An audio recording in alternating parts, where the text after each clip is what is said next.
मित्रों नमस्कार। मैं राज ज्योतिष गुरु फिर से हाजिर हूं आप लोगों की सेवा में और हर बार की तरह इस बार भी मैं एक नए विषय नए टॉपिक के साथ आप लोगों के समक्ष प्रस्तुत हूं। जैसा कि आप सब जानते हैं कि अभी कुछ ही दिन पहले भारत में बहुत बड़ा ट्रेन एक्सीडेंट हुआ है। बहुत से जो लोग हैं वो काल के मुख में समा गए हैं। मैं प्रार्थना करता हूं भगवान श्री रामचंद्र जी से, विधाता से, कि इन सब लोगों की आत्माओं को सद्गति प्राप्त हो और इनके परिवारजनों को भगवान शक्ति दे दुख सहने की। अब क्योंकि मैं एक एस्ट्रोलॉजर हूं तो मैं इस ट्रेन एक्सीडेंट को ज्योतिषीय दृष्टिकोण से देखने की कोशिश करूंगा, लेकिन उससे पहले मैं बता देना चाहता हूं कि बहुत से लोग एस्ट्रोलॉजर्स पे सवाल उठाते हैं कि घटना घटित होने के बाद ही आप क्यों बता रहे हो, क्यों इसका कारण बताया जा रहा है। घटना होने से पहले ही ज्योतिषियों ने क्यों नहीं बता दिया कि इस तरह की संभावित घटना देश में घट सकती है जिसमें बहुत से लोगों की मृत्यु हो सकती है। देखिए, आप लोगों की व्यथा समझी जा सकती है, लेकिन ज्योतिषी इसमें मजबूर है।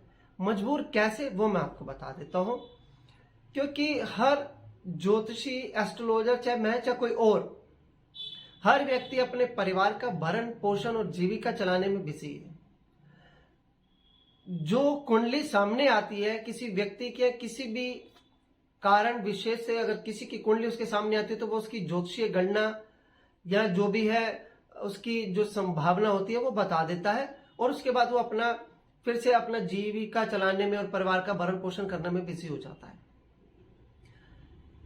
ये वही आदमी कर सकता है जो व्यक्ति पर्टिकुलर इसी विशेष कार्य में लगा हो कि भाई मुझे रात दिन भारत देश की कुंडली पर ही काम करना है।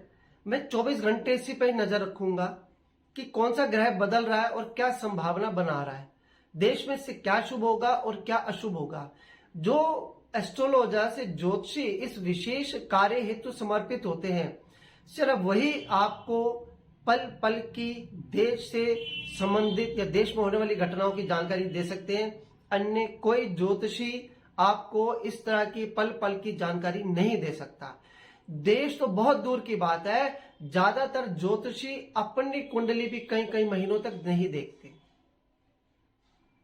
तो इसलिए आप व्यथा होकर ये सवाल पूछते हैं तो लाजमी है, लेकिन अगर ताना मारने के हिसाब से पूछते हैं तो आपके इस बात का उत्तर सिर्फ इतना ही है और आपको भी ये बात समझनी पड़ेगी। कोई ज्योतिषी के पास इतना समय नहीं है, क्योंकि 24 घंटे में उसे अपना भी देखना, अपने परिवार का भी देखना है, जीविका भी चलानी है, लोगों की सेवा भी करनी है, धर्म के काम भी करने हैं और उसमें वो उन कुंडलियों का भी विचार करे जिस पर उसे कुछ भी हासिल नहीं होने वाला। तो चलिए इन बातों पर और बात ना करते हुए, क्योंकि समाज है, लोग है, कुछ ना कुछ तो बोलेगा, कुछ अच्छा बोलेगा, कुछ बुरा बोलेगा, लेकिन बोलेगा जरूर। तो इन बातों को सबको दरकिनार करते हुए हम ज्योतिषीय विश्लेषण हम देख लेते हैं। ट्रेन एक्सीडेंट क्यों, कब, क्या, कैसे।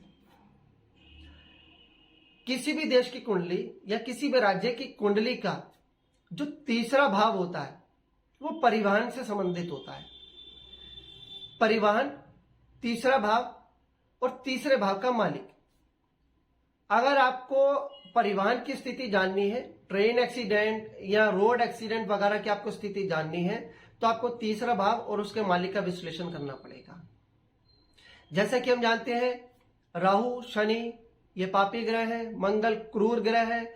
इनका जब योग बनता है तो कुछ ना कुछ घटनाएं अशुभ जो है वो घटित होती हैं। अब अगर इनका योग या युति या दृष्टि संबंध मंगल, शनि और राहु कुंडली के ग्रह और गोचर के ग्रह मिलाकर अगर तीसरे घर से में बन रहे हैं या तीसरे घर के मालिक का इसमें इन्वॉल्वमेंट हो रहा है तो ये घटनाएं घटित जाती हैं। जितने प्रत्यक्ष संबंध बनता है इन ग्रहों का, उतनी बड़ी घटना होती है। मंगल, शनि, राहु, इनका संबंध युति, दृष्टि, षडाष्टक या 2-12 के संबंध से भी बन सकता है। जो ज्योतिषी जो ज्योतिष को जानते हैं वो इस चीज को समझ रहे होंगे। अब जिस समय की घटना घटी उस समय की स्थिति क्या थी, जो भारत की कुंडली जिन्हें पता है वो जानते हैं कि वृषभ लगन की कुंडली है और तीसरे घर में कर्क राशि है। कर्क राशि में भारत की कुंडली में शनि, बुध, चंद्र ये सब 3-4 ग्रह एक साथ बैठे हैं। वहां पर मंगल का भी गोचर हुआ ही है कुछ ही समय पहले। कर्क राशि मंगल की नीच राशि है, जहां पर आते ही मंगल अशुभ हो जाता है। वहीं पर भारत की कुंडली का शनि और चंद्र मौजूद है और वहां पर बुध भी मौजूद है। एक बात और मैं बताना भूल गया कि तीसरे घर का जो कारक ग्रह है वो बुध है, तो बुध को भी इसमें देखा जाना अति महत्वपूर्ण होता है। मंगल का गोचर शनि, चंद्र और बुध पर हुआ, तीसरे घर पर हुआ। मंगल और शनि का योग बना, मंगल का बुध के साथ सहयोग बना और मंगल का चंद्र के साथ सहयोग बना। अब गोचर में देखिए, गोचर के मैं मंगल की बात कर रहा था, गोचर का मंगल कुंडली के तीसरे घर पे मौजूद था। छठे घर में 12वें घर में जो है राहु मौजूद है। छठा घर जहां पे तुला राशि पड़ती है वहां पे केतु मौजूद है, गोचर की बात कर रहा हूं। और यहीं पर ही उस समय चंद्रमा का गोचर चल रहा था। चंद्रमा जो भारत की कुंडली का तीसरा घर रिप्रेजेंट करता है, वो राहु केतु के एक्सिस में आ चुका था।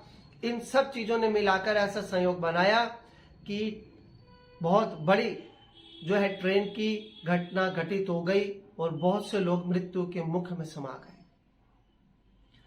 मित्रों, इस वीडियो को सीखने के लिए या लर्निंग पर्पज से ही आप लीजिएगा, क्योंकि अगर इससे आप सीखते हैं तो आपको, अगर आप स्टडी करते हैं किसी राज्य की कुंडली पे, किसी और देश की कुंडली पे स्टडी करते हैं तो आपको बहुत सी हेल्प मिल सकती है।